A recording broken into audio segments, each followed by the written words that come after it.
Más de la mitad de los turismos que se matriculan actualmente van equipados con motor diésel, lo que supone que el número de intervenciones a realizar en este tipo de motorizaciones irá en progresivo aumento.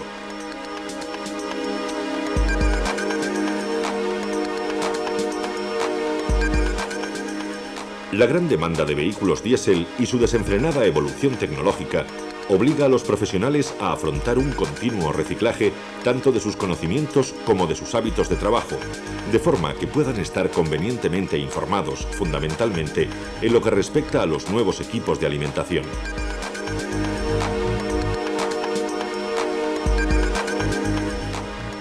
Continuando con el tema de la gestión electrónica diésel, vamos a desarrollar el apartado de comprobación y diagnosis que para la gran mayoría de talleres resulta atrayente a la vez que necesario, debido a la reciente y masiva incorporación de vehículos equipados con estos sistemas.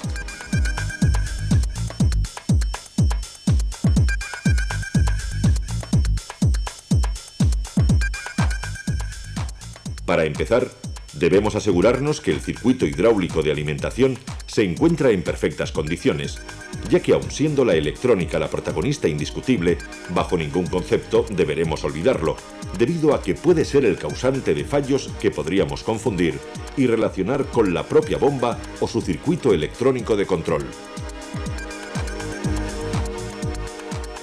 Por rapidez, comodidad y para garantizar nuestro trabajo, es necesario disponer de un equipamiento básico, compuesto por el multitester, el osciloscopio y un manual de datos técnicos. Comenzaremos viendo la alimentación a la unidad de control. A continuación, los sensores con sus informaciones. Y por último, los elementos actuadores. En el esquema podemos observar cómo las vías 1, 24 y 46 están conectadas a masa, siendo estas los negativos de la unidad de control. Los positivos son las vías 38, 23, 45 y 68. Para comprobar los negativos, bastará con colocar la pinza roja del voltímetro al positivo de batería y la pinza negra en las vías 1, 24 y 46 respectivamente.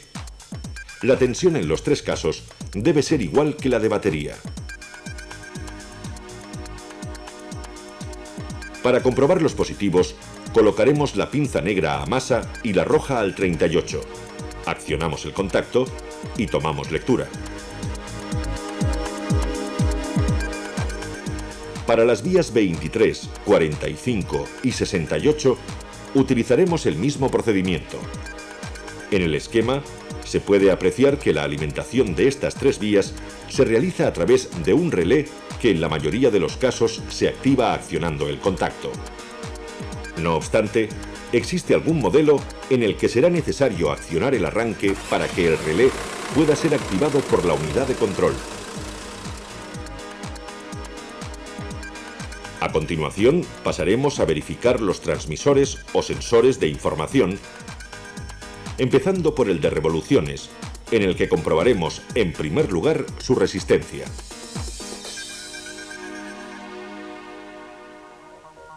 Con la unidad de control desconectada, colocamos las puntas del ómetro en las vías 8 y 33. El valor leído debe estar comprendido entre 1100 y 1500 ohmios.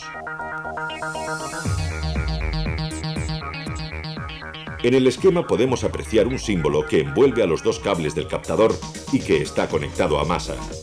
Se trata de una malla conductora que se encarga de proteger al captador de las corrientes parásitas. Para asegurarnos que su instalación es correcta, mediremos el aislamiento con respecto al captador. Seleccionamos el ómetro en su escala más alta y lo conectamos entre la vía 8 y masa.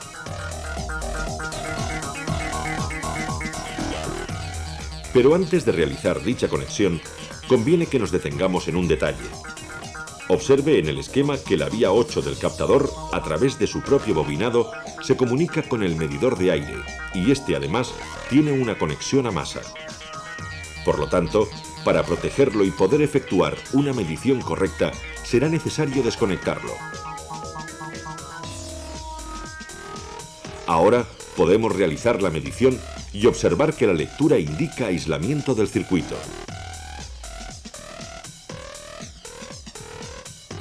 La siguiente prueba consistirá en verificar la tensión que genera el transmisor bajo arranque y con el motor en marcha. Continuando con la unidad de control desconectada, seleccionamos el tester para medir tensión en alterna. Colocamos las puntas de prueba entre las vías 8 y 33 y accionamos el arranque.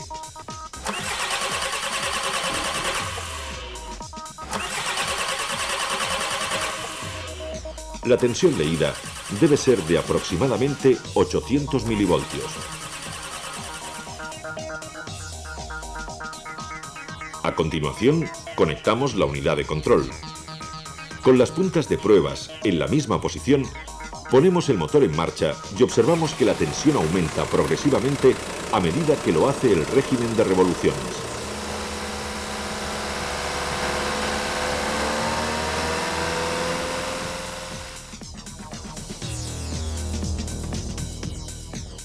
Si utilizamos el osciloscopio, conectaremos el cable negativo a masa y la punta de pruebas en la vía 8.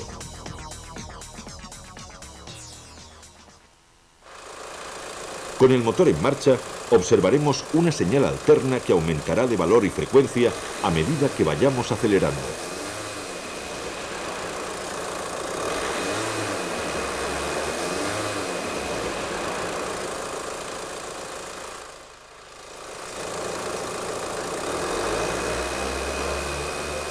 Si en cualquiera de las comprobaciones realizadas observamos irregularidades o cortes de señal, deberemos sustituir el transmisor, ya que su fallo provocará pérdida de potencia en el motor y un ralentí incorrecto.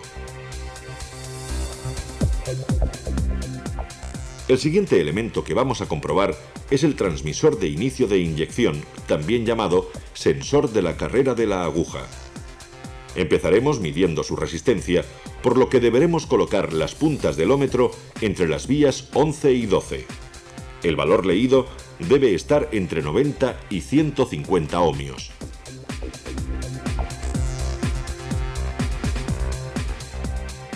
Este sensor, al igual que el de revoluciones, incorpora el apantallamiento, por lo que para comprobar su aislamiento seleccionaremos el ómetro en la escala más alta y lo conectaremos entre la vía 12 y masa. El valor obtenido debe ser infinito, lo que indica que el aislamiento es correcto. Para que el transmisor pueda generar señal, es necesario que la unidad de control envíe una intensidad de corriente de 30 miliamperios. Esta intensidad la podemos medir conectando un miliamperímetro en serie con el sensor. Al accionar el contacto, observaremos que efectivamente la intensidad es de 30 miliamperios, indicando que el circuito está correcto, hecho que podremos confirmar si al conectar el voltímetro entre las vías 11 y 12, la tensión está comprendida entre 3 y 4 voltios. Si no existe intensidad, puede ser problema del sensor, del cableado o de la unidad de control. Para averiguarlo, colocamos el voltímetro entre las vías 11 y 12 y accionamos el contacto. Si la tensión es de 12 voltios, es indicio de que bien el bobinado o el cableado del sensor está cortado. Si por el contrario la tensión es de 0 voltios, el problema es de la propia unidad de control.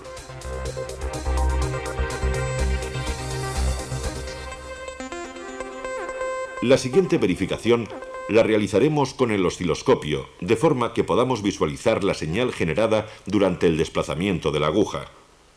Conectamos el cable negativo a masa y la punta de pruebas al pin 12. Ponemos el motor en marcha y observaremos la señal. Esta debe crecer linealmente con el régimen de revoluciones. Al mismo tiempo, observaremos que la frecuencia sea de 6 a 10 Hz con el motor a ralentí, aumentando progresivamente con el régimen de revoluciones. Si no existe señal o en alguna de las comprobaciones el resultado no es satisfactorio, sustituiremos el inyector, ya que la unidad de control limitará tanto el caudal de combustible como el avance de inyección con la consiguiente pérdida de potencia en el motor. El siguiente elemento es el medidor de masa de aire, el cual, dependiendo del modelo, varía en cuanto al número de cables que lo unen con la unidad de control. Veamos dos de los más comunes. El que aparece en el esquema tiene 5 cables de conexión. El 1 es un positivo de 5 voltios desde la unidad de control por la vía 19. El 5 y el 3 son el positivo y negativo de alimentación con 12 voltios. Y el 6 y 2 son respectivamente señal de información positiva y negativa a la unidad de control por las vías 13 y 33. Para la versión de 4 cables, los números 3 y 1 son positivo y negativo de alimentación de 12 voltios, y el 4 y 2 señal de información positiva y negativa a la unidad de control por las vías 13 y 21. Siendo los dos de similares características, realizaremos la comprobación en solo uno de ellos. En primer lugar, deberemos asegurarnos de su correcta alimentación, por lo que colocaremos el voltímetro en el mismo conector del medidor entre las vías 3 y 5. Al accionar el contacto, la tensión debe ser igual que la de batería. En caso contrario, revisaremos la instalación. A continuación, colocaremos el voltímetro entre las vías 1 y 5. La tensión en este caso será de 5 voltios. De no ser así, el cable hasta la vía 19 está cortado o existe un problema en la unidad de control. Con el medidor correctamente alimentado, pasamos a verificar la señal de información de la masa de aire colocando las puntas del voltímetro entre las vías 13 y 33 de la unidad de control. Ponemos el motor en marcha. Al ralentí, la tensión debe ser de aproximadamente 1 voltio. A continuación, aceleramos progresivamente y la tensión aumentará hasta llegar prácticamente a 5 voltios.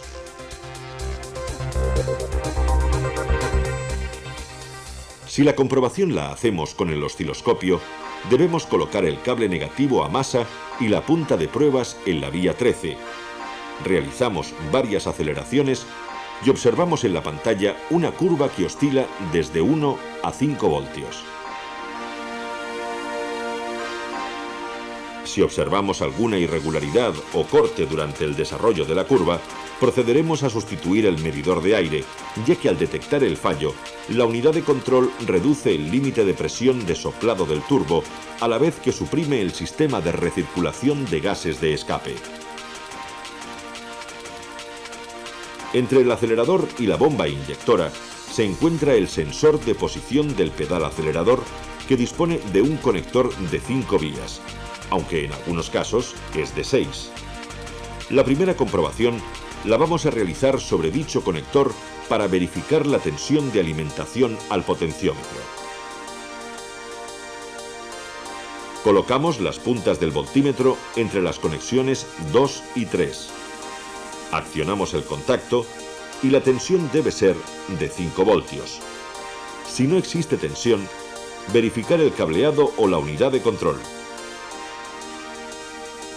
Si la tensión es correcta, pasaremos a verificar la información de potenciómetro colocando las puntas del voltímetro entre las vías 15 y 55. Accionamos el contacto y leemos la tensión. Con el pedal en posición de reposo, el valor debe ser de 0,2 a 0,5 voltios. A continuación, aceleramos progresivamente y la tensión debe aumentar hasta aproximadamente 3,4 voltios. Si esta misma comprobación la realizamos con el osciloscopio, nos dará una lectura más fiable. Conectamos el cable negativo a masa y la punta de pruebas en la vía 15. Con el contacto accionado, aceleramos lentamente. En la pantalla observaremos una línea ascendente que finaliza cuando el pedal llega a su tope. Al decelerar, la línea volverá a su posición inicial.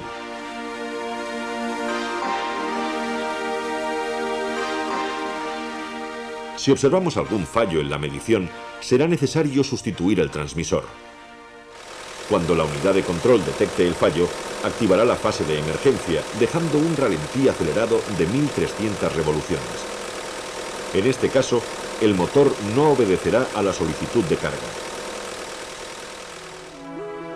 Integrado en el mismo transmisor se encuentra el interruptor de ralentí o contacto de pie levantado.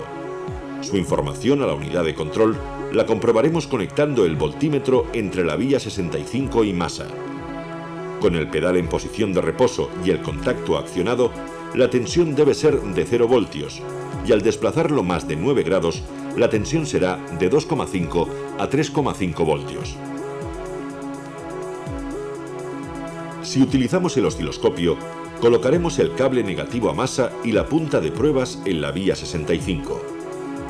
Accionamos el pedal varias veces y en la pantalla observaremos una señal cuadrada que se corresponde con la apertura y el cierre del interruptor. En caso contrario, sustituiremos el potenciómetro.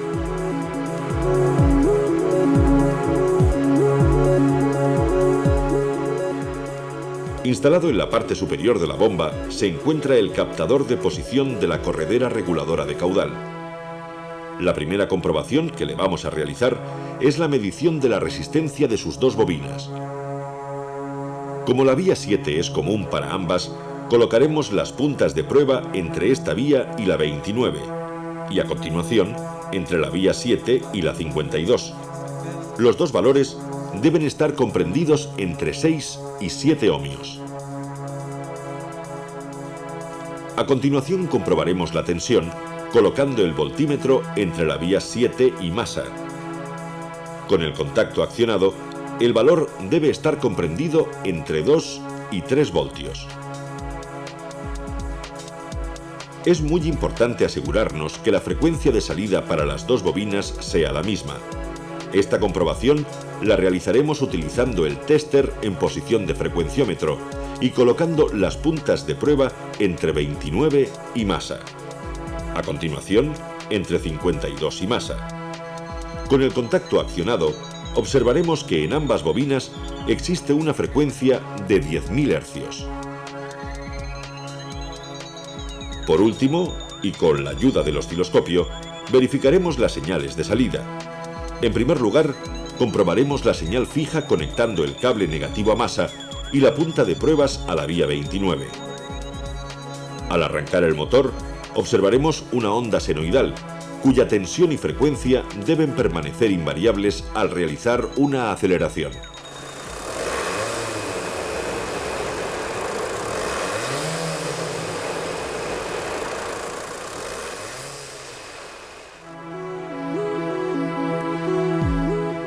Para comprobar la señal variable, colocamos la punta de pruebas en la vía 52 y ponemos el motor en marcha.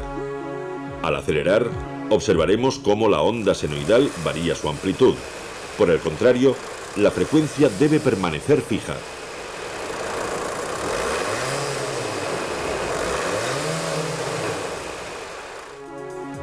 Todas y cada una de las comprobaciones realizadas deben estar dentro de los valores y parámetros establecidos.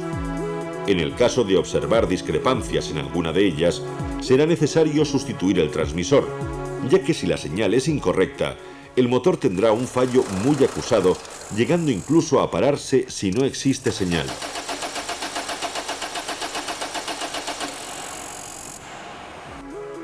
A continuación veremos las señales procedentes de los interruptores que se encuentran ubicados en los pedales, tanto de freno como de embrague. En el pedal de freno se suelen montar dos interruptores con conexión independiente a la unidad de control, sirviendo además uno de ellos para la conmutación de las luces de stop. Para comprobar su funcionamiento colocaremos las puntas de pruebas del voltímetro entre la vía 44 y masa. Con el contacto accionado y el pedal en reposo, la tensión debe ser de 0 voltios. Al pisar el pedal, la tensión será de 12 voltios.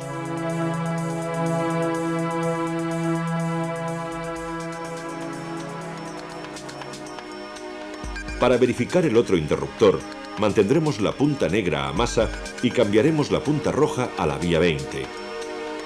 Con el contacto accionado, la tensión será de 12 voltios si el pedal se encuentra en reposo. Al pisar, la tensión será de 0 voltios.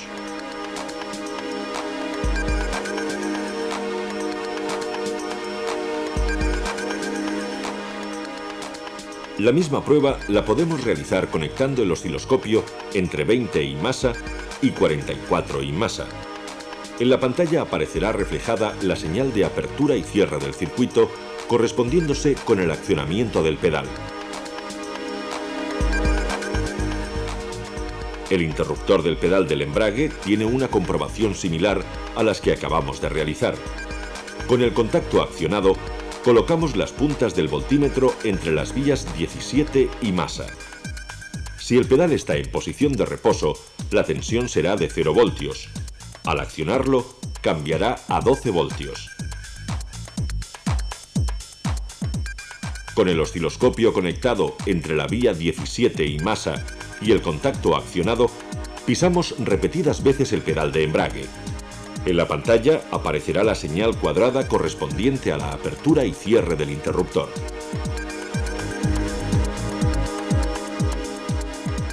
A continuación, le toca el turno a las sondas de temperatura de agua, de aire y de combustible. Empezaremos por la sonda de temperatura de agua. Con la unidad de control conectada y el voltímetro dispuesto entre las vías 14 y 33, ponemos el motor en marcha.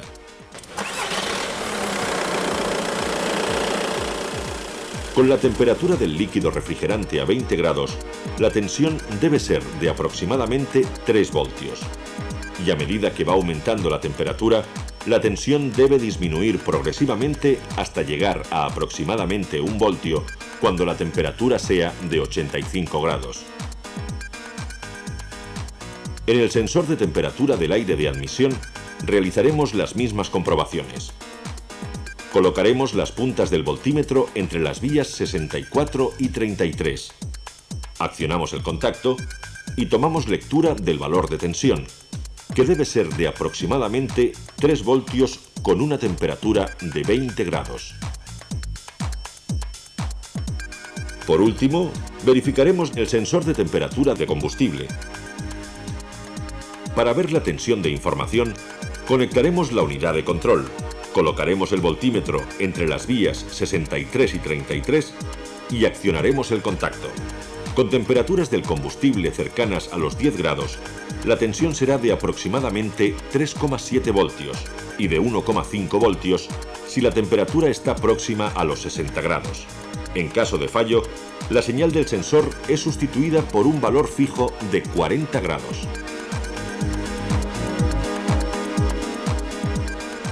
Una vez analizados todos los sensores, pasaremos a comprobar los elementos actuadores. Empezaremos por el regulador dosificador de caudal, al que mediremos en primer lugar la resistencia de su bobinado.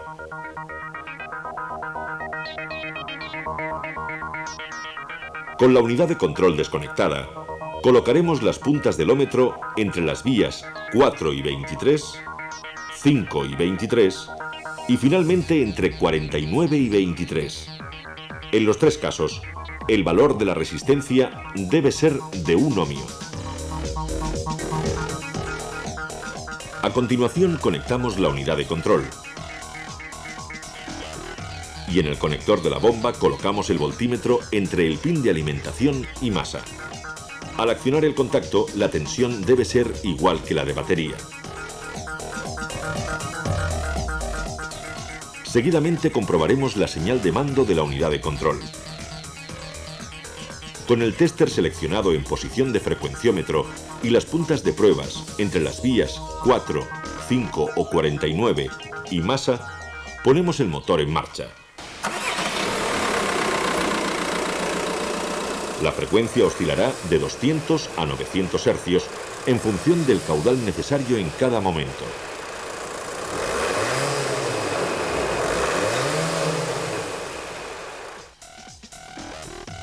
Al conectar el osciloscopio, además de la frecuencia, observaremos cómo la unidad de control hace variar la duración de los impulsos, regulando de esta forma el caudal de combustible.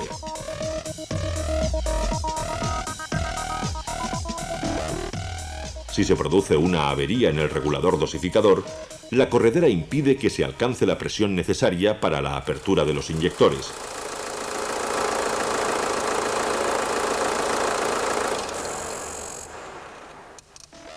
En este caso, el motor se para irremediablemente.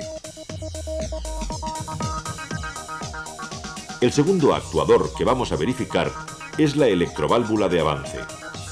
Desconectamos la unidad de control y medimos la resistencia de su bobinado conectando las puntas de pruebas entre las vías 45 y 51.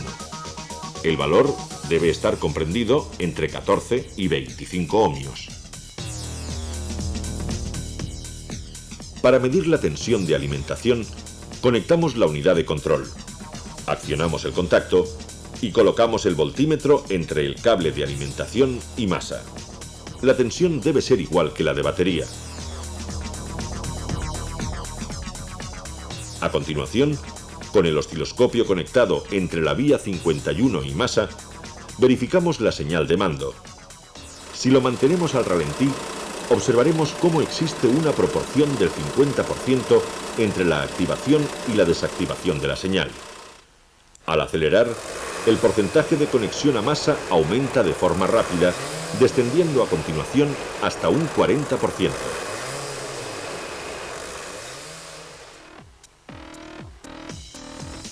Si no existe señal, es indicio de que el cable de mando está cortado o bien la unidad de control está defectuosa. Si el valor de la resistencia es incorrecto, sustituiremos la electroválvula. Y por último, si esta no es alimentada, verificaremos su instalación desde el relé. En la electroválvula de pare o stop eléctrico, también vamos a comprobar la resistencia de su bobinado. En este caso, y con la unidad de control desconectada, colocamos el ómetro entre 53 y masa, debiendo ser de 6 a 9 ohmios el valor obtenido.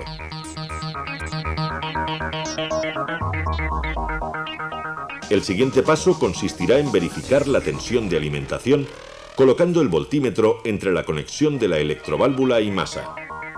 Para poder leer el valor de tensión, deberemos accionar el arranque para que la unidad de control proceda a la alimentación de la electroválvula.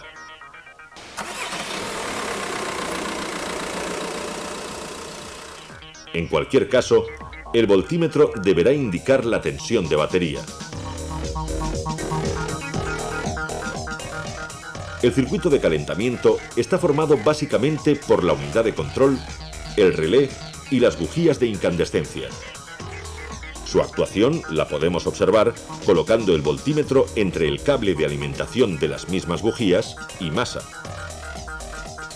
Una breve indicación de tensión después de accionar el contacto delatará su funcionamiento.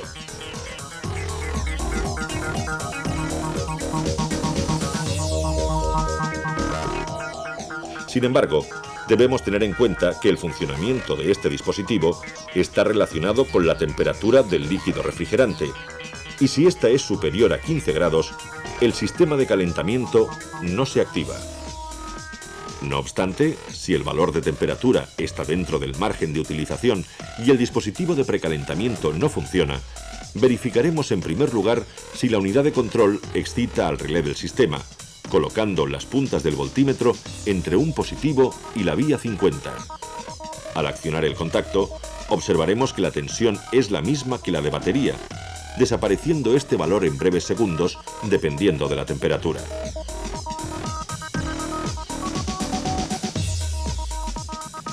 Si la unidad de control activa al relé y este no alimenta a las bujías de incandescencia, deberemos verificar su instalación y, si es correcta, sustituirlo. También puede ocurrir que la unidad de control, aún con temperaturas inferiores a 15 grados, no active al relé. En este caso, será la propia unidad la que deberemos sustituir. El último de los elementos que nos queda por verificar está relacionado con la regulación de la presión de sobrealimentación. Se trata de la electroválvula de control, a la que mediremos en primer lugar su resistencia, conectando el ómetro entre las vías 23 y 47. El valor de la resistencia debe estar comprendido entre 15 y 20 ohmios. A continuación mediremos la tensión de alimentación entre el cable procedente del relé y masa. La tensión será igual que la de batería. En caso contrario, procederemos a sustituir la electroválvula o a verificar la instalación. Para poder ver la señal de mando, conectaremos el osciloscopio entre la vía 47 y masa. Ponemos el motor en marcha y observaremos una señal cuadrada de frecuencia fija.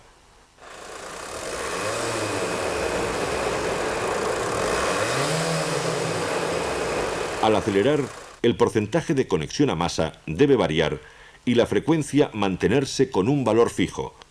De lo contrario, deberemos sustituir la unidad de control. Con esto, damos por finalizada la primera incursión que hemos realizado en el apasionante mundo del motor diésel, quedando patente que el control electrónico de las bombas de inyección es un tema de actualidad y que tiene mucha vida por delante.